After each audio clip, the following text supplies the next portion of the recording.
Hey LC Valley, so right now we're at the City Council meeting here in Clarkston, Washington. And if you don't remember, last time I was here, I did a formal challenge to everybody, to the City Council, to the Mayor, and to the City Attorney.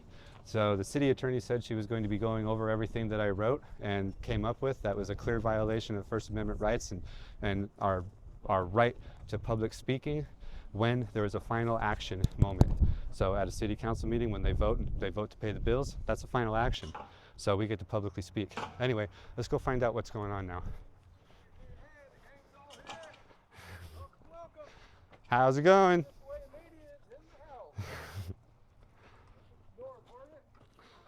Wow, thank you, sir. Here, hand me that form there. Yeah. Hey, thanks.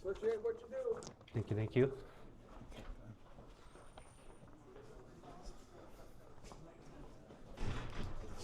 It is 7 o'clock and I call the regular meeting of the Clarkston City Council to order. Please rise for the pledge of allegiance.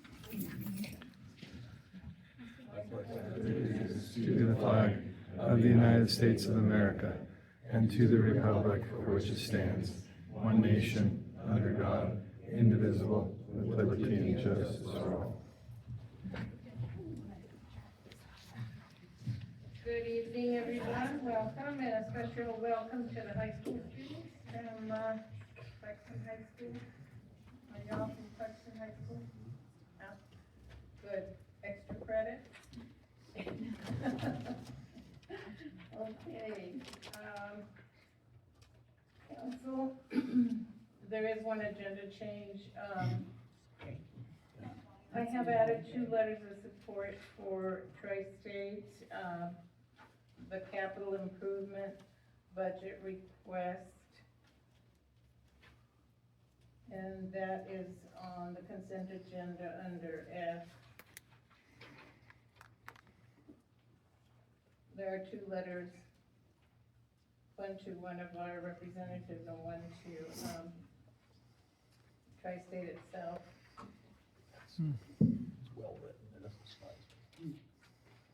So that'll be under the consent agenda, item 8F. Okay, are there any corrections or additions to the minutes from last time? Not, they stand approved as distributed. And we are ready for communication from public. Sunny, would you like to talk about that now, or do you want to postpone that later? Okay. Do that now.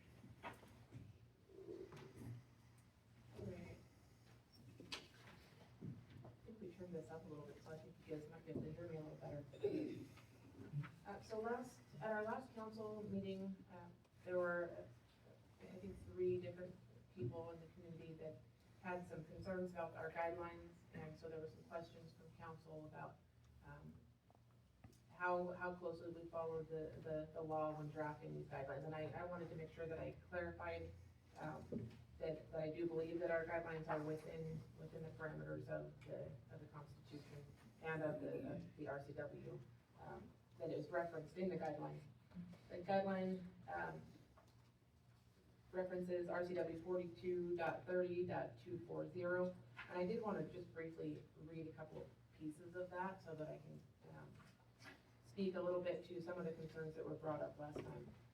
One of the pieces, one of the things that I'd like to say is that when you read an RCW or any statutory language, it is important to read the whole thing, because when you read it in pieces, you can come to a conclusion that isn't supported when you read the whole thing. So I do think it's important to read the entire RCW, and oftentimes there are other referencing RCWs or case laws that can change the meaning of some of the words that you read. So one of the things that it does mention in 42.30.240 is that a governing body of a public agency shall provide an opportunity at or before every regular meeting at which final action is taken for public comment.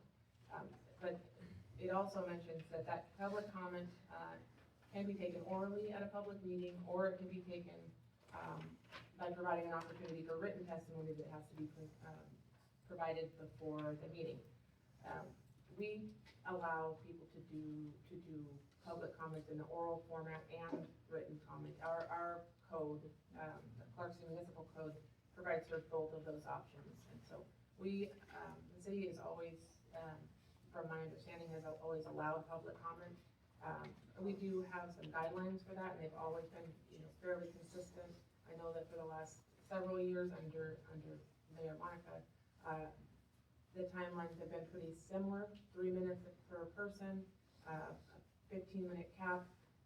I do want to point out, though, that our guidelines are guidelines and not hard, fast rules. So when it does say that there's a 15-minute cap, that isn't a rigid or inflexible number. And I have seen this council, just in the time that I have been here, I have seen the council be flexible with that. And so I know that is something that the council is able to do. That discretion is in the council's hand, and it has been exercised, and I've watched that happen. When there are hot issues before the council, we sometimes have a larger group of people out in the audience, and there's more people that want to comment on both sides, and in order to accommodate that, the council has allowed for that 15-minute cap to be extended. A lot of times we don't have enough to even reach the 15 minutes, though. So, but I do want to point out that the guidelines are just that, they are guidelines. The other piece in the public comment RCW is that is number 3, and it says nothing in this section prevents the governing body from allowing public comment on items that are not on the meeting agenda. And one thing in statutory construction is that if something like that is written, the converse is also true. The reciprocal presumption is that the council is not required to allow public comment on items not on the agenda. So the council does have discretion to limit public comment to items that are on the agenda. But I will note that we don't. Our guidelines do not restrict public comment to items on the agenda. There's a general agenda. We did make a small change to the guidelines. There's one word that was changed in number 7. It previously said speakers shall refrain from comment or behavior. It should say speakers should. These are guidelines and not absolute. So it should is used elsewhere in the guidelines, and we've made that change to reflect that this is a guideline and not a mandatory hard, fast rule. The other piece that I wanted to point out is that I did do some research into the sign-up sheets, and that is really a very standard practice throughout cities in the state of Washington. Sign-up sheets for public comment. It just helps facilitate a smoother meeting and gives council an expectation up front of what we're looking at for how many people are going to be commenting. So that is a piece that I wanted to point out. So the amount of discretion that council has was another point that was brought up. The council does have a lot of discretion. RCW 42.30.240, it talks about the ability for the government or the council to put limitations on the time available for public comment. So that is allowed directly in that same RCW that we have been talking about. It also allows the council to decide how public comment should be accepted, whether that's orally, written, or otherwise. And it allows the council to stop comment when it becomes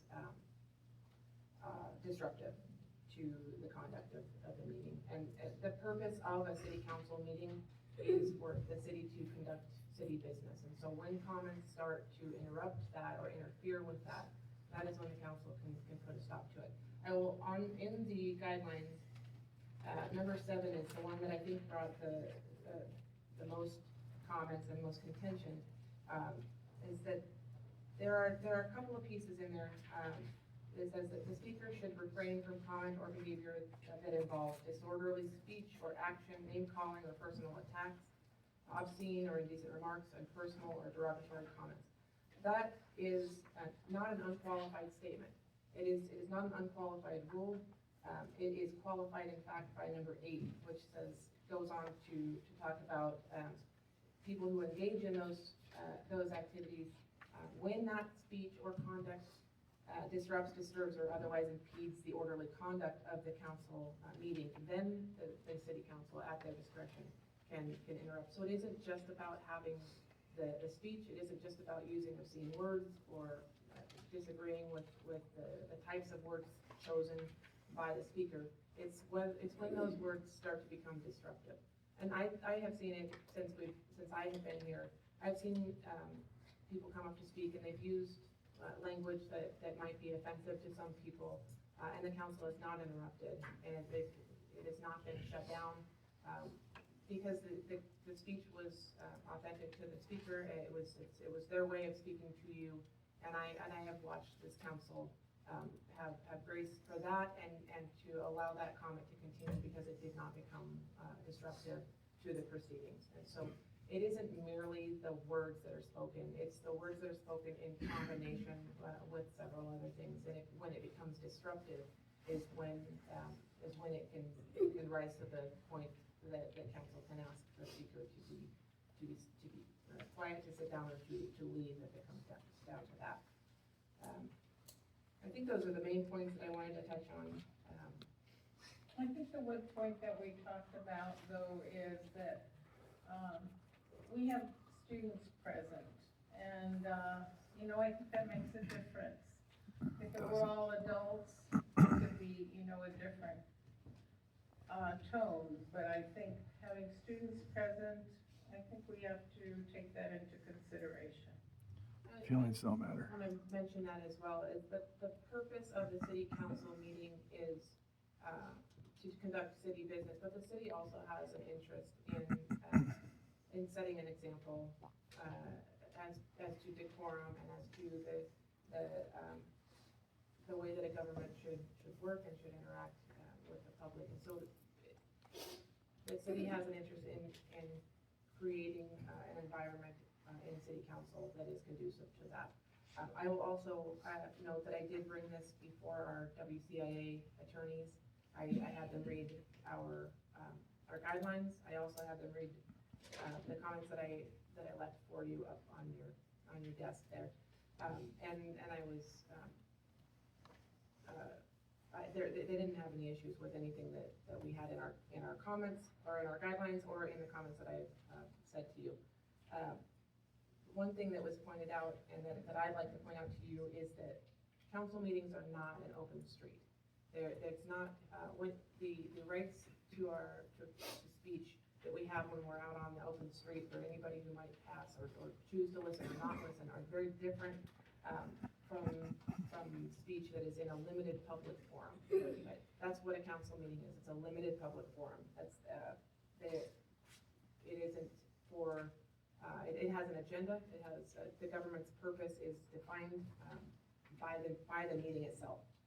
So case law is pretty clear on that. The speech rights that you have on the street are they might not be transferred without adjustment. It's used in White versus Norwalk. That's a good case, but that may not be transferred without adjustment to the limited public forum where the individual's rights come into competition or conflict with the city's legitimate interest in conducting orderly and civil council meetings. So the city does have an interest in preserving the order of the meetings, and so when speech becomes disruptive, it is appropriate and permissible by both the Constitution and Washington state law to put a stop to that and to proceed on with city business. Is there any questions that any of you have about the guidelines themselves or about any of our anything we said? No questions, council? Okay. Thank you, Attorney Hanson, for illuminating all of us on what's appropriate and why we do the things we do. Treasurer Ross, would you see if there's anybody signed up for public comment? And before we go to public comment, we have an introduction to make. Chief Hastings. Yeah,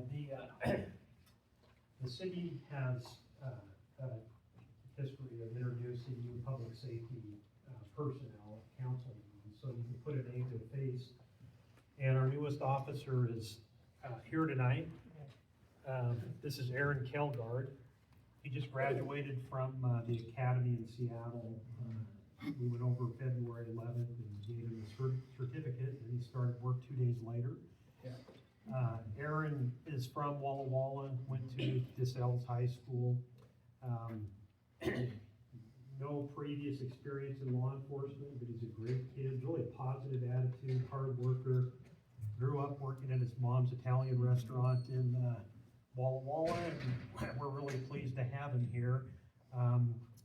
He did really well in the academy, and we expect that he'll be a good officer for us for many years, hopefully. That's the plan. So happy to have you here tonight. And the fire department will do their pinning ceremonies at a council meeting. We're not able to do that. As soon as they start work, they have to be sworn in so they can go to work and enforce the laws. So we won't do that tonight, but thanks for being here tonight. Would you like to say anything? Sure, yeah, absolutely. It's great to work for all of you. I'm looking really forward to it. And you guys have a really awesome community. And more importantly, I'm excited to work for all the people that are here tonight, and do what I can for Clarkston. So, thank you. Thanks. Yeah, absolutely. Welcome. Thank you. Thank you.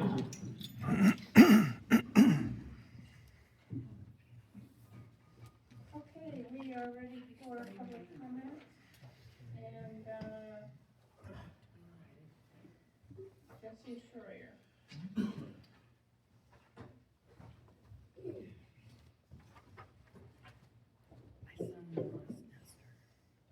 Hi, I'm Jesse. Okay, public, I have some issues. First of all, I'm really disheartened, and it's not illuminating any light. So just because you choose to mix words up and put stuff together how you want doesn't mean it's the right way. So public comment period is provided at the discretion of the city council. That is not true. What something is called final action, whether if there's a vote, say on paying the bills, that's called a final action. And anything that has a final action will have public comment. Another thing I really wanted to bring up too is taking things out of context. So when she said that you guys have the right to choose if you want written or oral, you do not. So oral, since we're here, but in the case of an emergency being declared, then written comments can be accepted. And you have to have something in plan for that. You also have to have something to be ADA compliant to allow people with disabilities to sign up and speak if they can't speak too. Fighting words, here's a good one. Disorderly, number 7, disorderly speech or action. You might want to take note to this too. There's something called fighting words, okay? If I want to call Sarah Reeves a bitch or say she's acting like a bitch, I can do that. I'm allowed to do that. It's my freedom to do that. What's called fighting words? So we are in city council right now. This is not an area that you would expect to get in a fight in. So therefore, fighting words it cannot happen here. So I can say anything I want, whether they're mean or vulgar or anything like that. Also, being able to pick and choose. I don't have to address just one city council member. We have the right to address, or I don't have to address everybody. I can address individual members if I want to. So that rule is farce. That's laughable right there. 3 minutes, okay? I agree. 3 minutes, you can get what you need to say. I talk real fast sometimes. 3 minutes is enough. 15 minutes, I'm glad you clarified that. You cannot cap the city council meetings. Say, take for instance, when the pot shops were coming in. We had a lot of people wanting to talk, right? If only 5 people got to talk every single time, that would have been really, really not fair. So I want you guys to really, really think about this here. Just because one person's interpretation, like y'all need to seek out the truth here. I'm telling this, what I wrote down in front of you and gave to everybody is the law. I thought I put it pretty plain and simple for everybody to understand. And I even talked to Sunny here. So I would say do research and it is black and white, you're right. And mixing it around, jumbling it up. When you wrote here is like 5 different paragraphs, and you took some off the top and took some off the middle and took some off the bottom and put them together to make it seem like it was an actual, that's how the law went. That's bad. Wrong, bad. Thank you.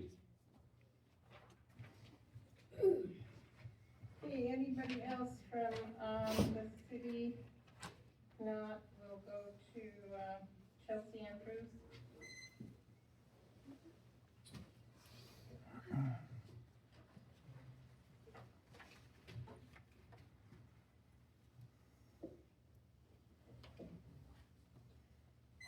I'm Chelsea Andrews. I live at 2032nd Avenue, Clarkston Heights. I'm 17 and a Stoughton County resident. I would just like to say that I feel the new sign-up sheets for the meeting to public comments, even though it's already been discussed, is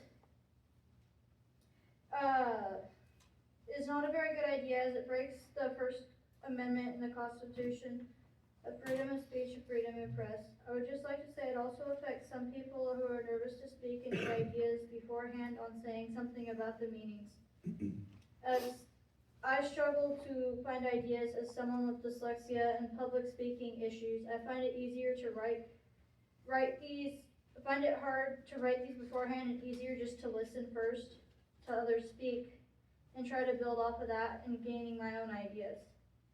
As having to now sign up makes it a bit complicated for my disability. I understand that there is a time limit of 3 minutes, that's fair, but having to sign up is very difficult as far as it comes for sign-ups. I come before you tonight to wonder if there could be a chance that it could be changed back to freely go up without sign-up. I would also like to know if there could be accommodations for council speaks over while in public comments. I have noticed that some people will be speaking and interrupted. I feel like the time should be paused to listen and then restart when they speak. Thank you for your time. Okay, and Melissa Andrews is next.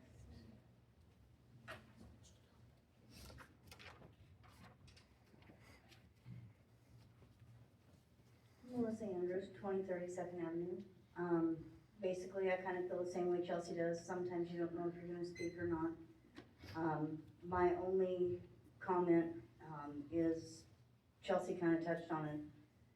If someone's up here talking to you, pouring their heart out, telling you how they feel, and you look at them and you roll their eyes, or you stop them or interrupt them, but you don't stop the time, that is basically just totally disrespectful, because one, you're not listening to them, or you're listening to them and showing them that you don't care, and you're taking up time because it's valuable time for them.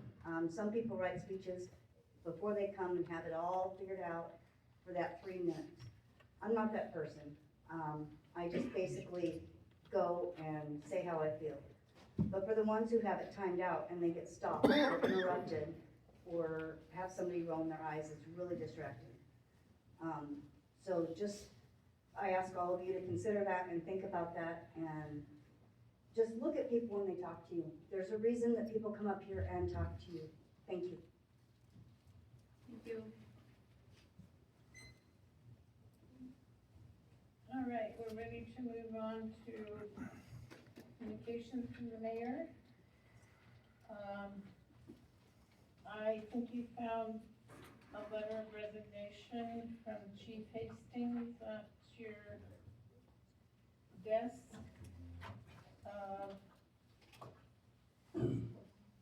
He's retiring, yes.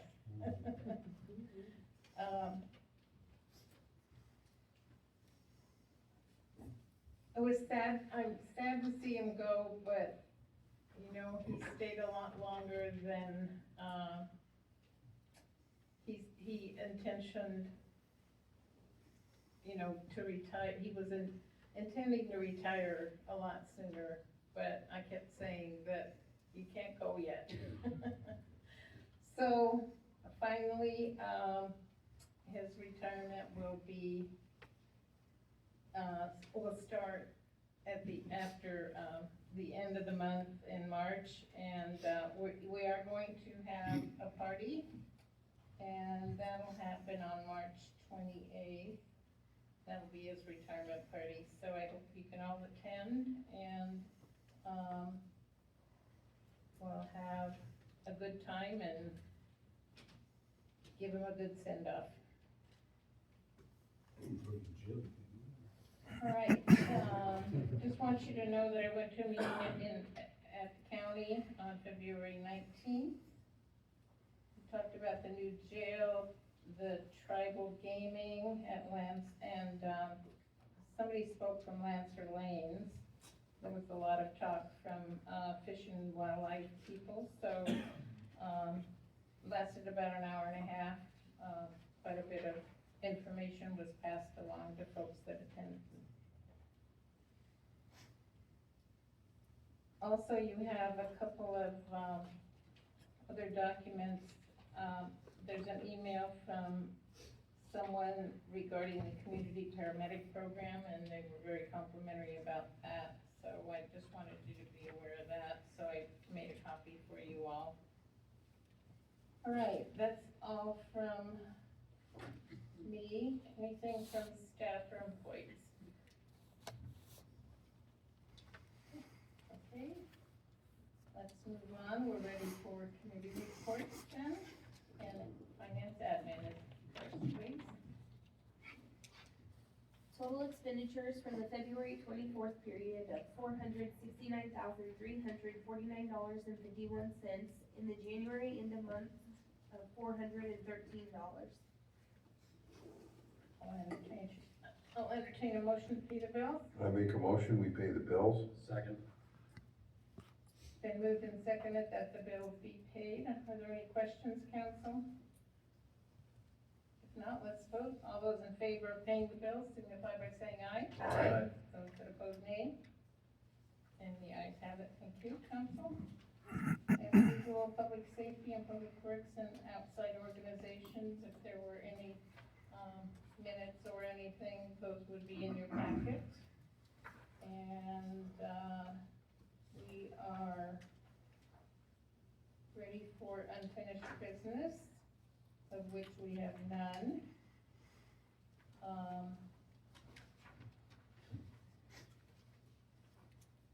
I have 2 letters of support that we put on the consent agenda.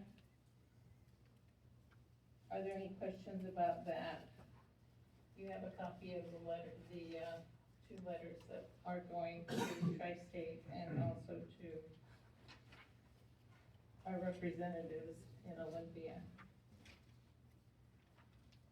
Okay. If there aren't any questions about the consent agenda, just for the benefit of the students, if any of the council members want to take an item off the consent agenda, they can do so and vote on that separately. But usually we put a lot of items on the consent agenda that have been thoroughly vetted by the council and in committees. So we put them all together just to move things along more quickly during our meeting. I'll entertain a motion to approve the consent agenda. So moved. Second. It's been moved and seconded that the consent agenda be approved. All those in favor signify by saying aye. Aye. Those that oppose, nay. And the ayes have it. Thank you, council. Alrighty, under new business, we have the community-based care coordination program, Clear Health Now, and Chief White, do you have anything you'd like to tell council about that? I think it was pretty clear by email to them last week. They have a document to review.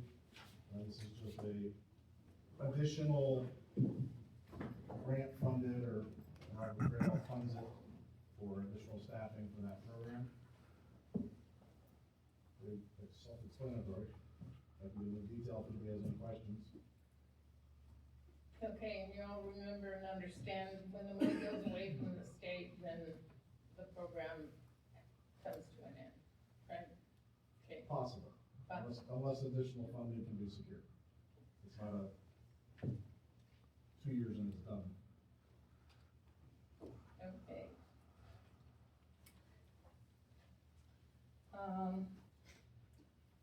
So let's vote on the community-based care coordination program from Greater Health Now.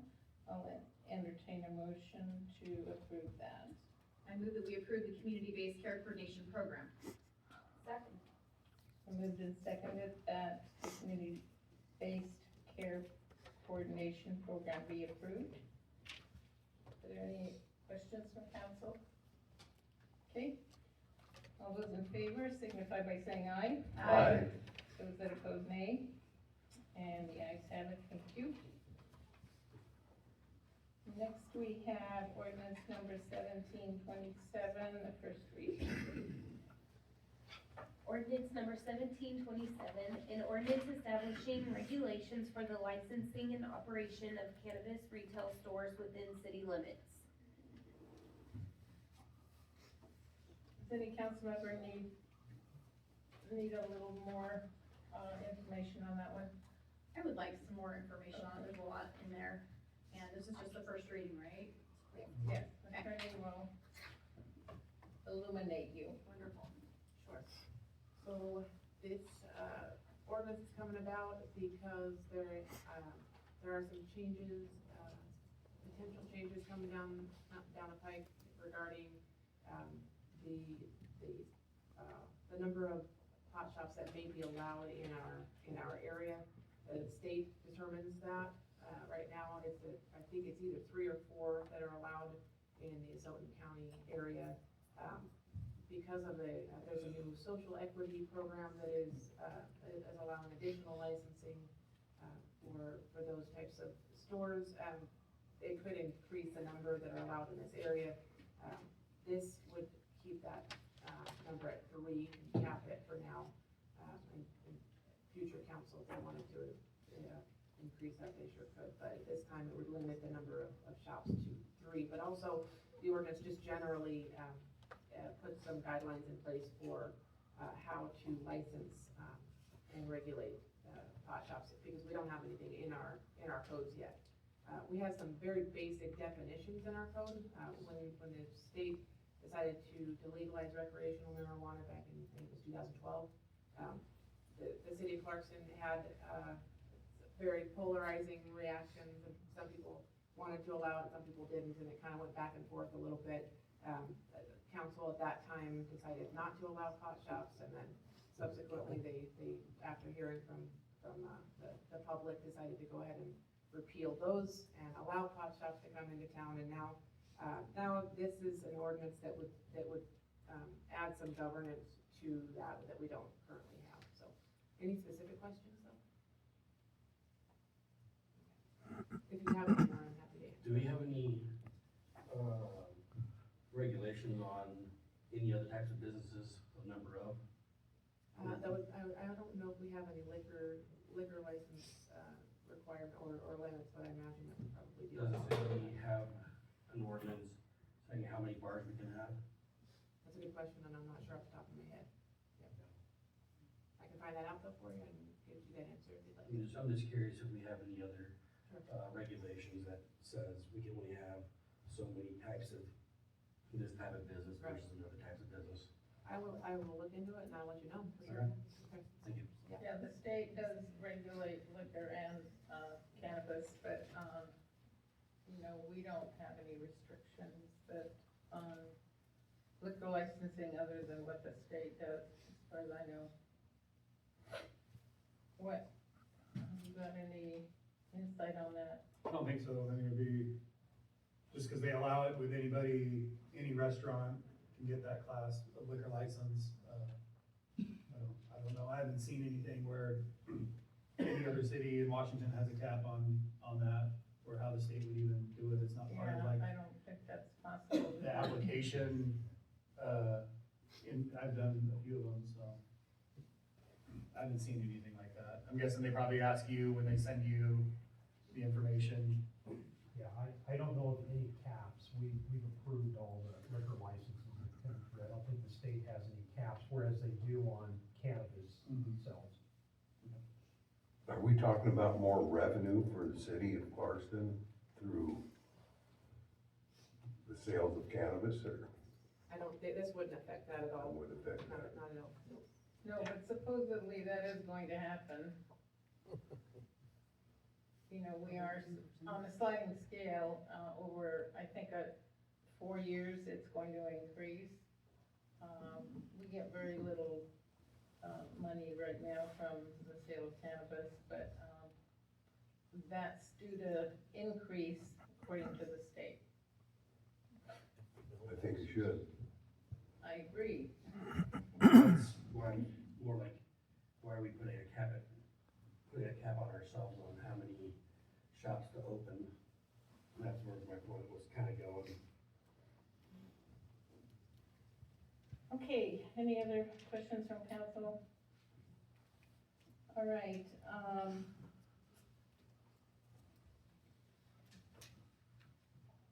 so March 28th is Chief Hastings' retirement party. And, before we go to council comments, we talked a little bit about a time change for our council meetings. And, I had a few emails, I had some, just person to person, a vote for yes. How do the rest of you feel? I haven't talked to all of you about changing the time, say 5:30 or 6, instead of 7 o'clock. I'm fine with it. I mean, it helps these guys who are here all day. I mean, they get off work, but they don't really get to go home, and then they have to stay here till 7:38. It just makes their day much longer. If we can make that easier on everybody, I can fix my schedule to make that work. I'm for it, I'd even go for 4:30. You're retired. Nice play. Yeah, good enough. Okay, so I'm good with 5:30 or 5:30. 6, but if Okay, so 5:30 let's works just better go for down staff. down the row here and see what each council member feels. Yes. Yes, 5:30. Yes. I'm all in. Whatever time. Okay, so 5:30 seems to be the magic number. If that works for everybody, I mean, we need to, I'm guessing that's when the majority of people are off work Mhm. and free to attend. Like, that's the only, I don't wanna restrict anything that way, No, but it has to 5:30 seems like a pretty reasonable number. Is finance admin able to, because they meet before, right? Right. Mm. Oh, yeah. They're able to adjust? Yes. So the next meeting, we show up at 5:30? No, Not we yet. have to pass a resolution or an ordinance first. Okay, he's showing up at 5:30. It will be. It will be a couple meetings before this takes effect.